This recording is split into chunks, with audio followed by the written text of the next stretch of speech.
का देहांत अब देखिए इसमें क्या हो रहा है, कितना साल बाद देखिए इनका तो आधार सीडिंग भी हो रहा है। कंटिन्यू उठ रहा है, कंटिन्यू उठ रहा है। आधार सीडिंग उन्हीं का हो रहा है जिनका डेथ हो गया। जनवरी में भी उठा, 14/1/24 को उठा, उसके बाद फरवरी में भी उठा, राशन जा रहा है, राशन उठ रहा है। एगो विक्रम जी एगो एगो बाइट एगो तैयार कर लीजिएगा, एगो हमरा तक भेजना है दिल्ली। नहीं फोटो एगो खाली ले ली।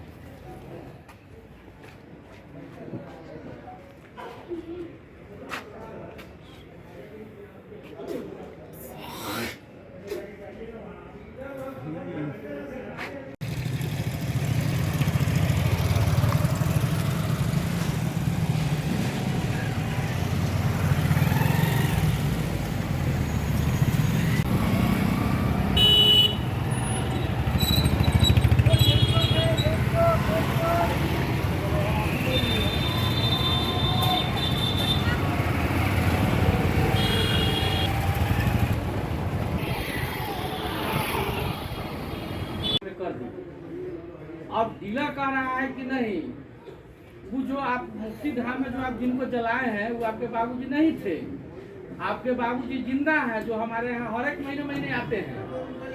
अब ये आदमी परेशान है कि तो फिर वो कौन थे जिनका है हर महीने महीने आ करके और यहाँ पर अंगूठा का निशान लगाते हैं और राशन को लेकर के जाते हैं। जब ये भी आदमी पढ़ा लिखा, बायोमेट्रिक भी लगा हुआ है, सब कुछ इसका हो रहा है, अब पता ही नहीं चल। श्री रोहित जी हैं जो कालीबाड़ी मोहल्ला के निवासी हैं, इनके पिताजी का देहांत हो गया वर्ष 2023 में और माँ भी उसी वक्त में गुजर गई थी, 1 महीना के आगे पीछे। मरने के बाद में भी इनका प्रति माह राशन का उठाव हो रहा है। जब इनकी जानकारी जब रोहित जी को हुआ तो वे संबंधित डीलर वगैरह सबका जानकारी इंटरनेट के माध्यम से सब लोग इन्होंने लिया। तो जब इनको मालूम चला कि फलाने फलाने डीलर के यहाँ से उठाव हो रहा है, तो जब पता किए तो अब वो डीलर कहा इनको रोहित जी को कि नहीं आपके बाबूजी तो जिंदा हैं। अब वो डीलर एगो नहीं है, 3-4 गो डीलर है। जो डीलर इनको कहता है कि भाई आप झूठ बोल रहे हैं, आपके पिताजी मरे नहीं हैं, अभी बेटा है, ये बेटा कह रहे हैं कि हम अपना हाथ से दाह संस्कार किए हुए हैं, हमारे बाबूजी गुजर चुके हैं। अब वो 3-4 गो डीलर है, वो कह रहा है कि नहीं आपके बाबूजी जिंदा हैं, हर महीने महीने आकर के हमारे यहाँ राशन का उठाव कर रहे हैं, अंगूठा का निशान लगाते हैं, आधार कार्ड देते हैं। अभी बेचारा आदमी जो है सो 2 बरस से अपने पिताजी को ढूंढते ढूंढते आई हमारे पास में आए हैं। हम इस मामला को पहुंचा दिए हैं मानवाधिकार आयोग में।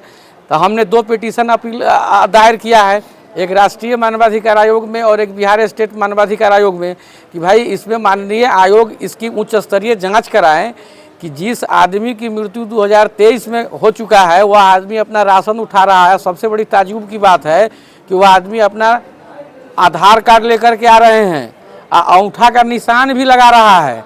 तब मरा हुआ आदमी अंगूठा का निशान अपना लगाएगा कैसे? बहुत बड़ा भारी प्रश्न चिन्ह खड़ा करता है व्यवस्था पर। तो हम लोग इसको भेजे हैं आयोग में। आयोग में इसका जो ठोस होगा जांच, वो जरूर जांच होगा। हम लोग यही आयोग से गुहार लगाए हैं। अब सवाल यहाँ पर उठना लाजमी है, क्योंकि अब 4-3 गो डीलर कह रहा है कि आपके पिताजी जीवित हैं, जो प्रति माह हमारे यहाँ आते हैं, हम उनको देखते हैं, अंगूठा का निशान लगा रहे हैं। ये कह रहे हैं कि उनको हम सिकंदरपुर मुक्ति धाम में हम उनको अपने हाथ से दाह संस्कार कर चुके हैं। अब दोनों में से क्या सही बात है, तो जांच के बाद पता चलेगा कि इनके पिताजी हैं कि नहीं हैं। अभी सब तो हम लोग फिल्म में देखे थे, अभी सही बात में अब आ चुका है। अब क्या कहा जाए जी। क्या नाम है? मेरा परिचय हुआ SK झा, मानवाधिकार अधिवक्ता, सिविल कोर्ट मुजफ्फरपुर। जी मेरा नाम रोहित कुमार हुआ और मेरे बाबूजी 2023 में एक्सपायर कर गए थे। और मामला यही है कि यहाँ पे जो राशन कार्ड में सभी लोगों का नाम है, उसमें बाबूजी एक्सपायर करने के बावजूद वो खुद अपने आप यहाँ आ रहे हैं उठाने के लिए राशन, और उनका रिकॉर्ड में बायोमेट्रिक खुद लगा रहे हैं वो। इस चीज़ की जब मैंने जानकारी यहाँ पे ढूंढने की कोशिश की तो डीलर के द्वारा मुझे यही इन्फॉर्मेशन मिला कि जो भी आपका राशन उठा रहा है उनका नाम है शंकर प्रसाद, जो कि मेरे बाबूजी हुए, और वो अभी जीवित है नहीं, फिर भी उनके नाम से उनके थंब के द्वारा यहाँ पे राशन उठाया जा रहा है। क्या चाहते हैं? मैं निर्णय चाह रहा हूँ कि वाकई में ये गलत है कि सही है, मुझे इसका निर्णय करके दे। किनको दोषी माने? इसमें मैं सबसे पहले तो बिहार सरकार को दोषी मान रहा हूँ जो कि इतनी बड़ी घोटाला होने के बावजूद कोई जांच नहीं कर रही है। आज ये मेरा केस है, ऐसे ऐसे सैकड़ों केस है जो अंदर ही अंदर सारा घोटाला हो रहा है, लेकिन इस पर कोई कार्रवाई नहीं हो रही है। क्या पर्चा है? मेरा नाम हुआ रोहित कुमार, पता कालीबाड़ी रोड, सुंदरबाग, गली नंबर 2, मालीघाट, मुजफ्फरपुर। पिता का नाम? पिता का नाम स्वर्गीय शंकर प्रसाद। माँ का भी नाम से उठ रहा है कि पापा के नाम से? सिर्फ बाबूजी उठा रहे हैं, माँ जी किनका? बाबूजी का। बाबूजी का नाम हुआ स्वर्गीय शंकर प्रसाद।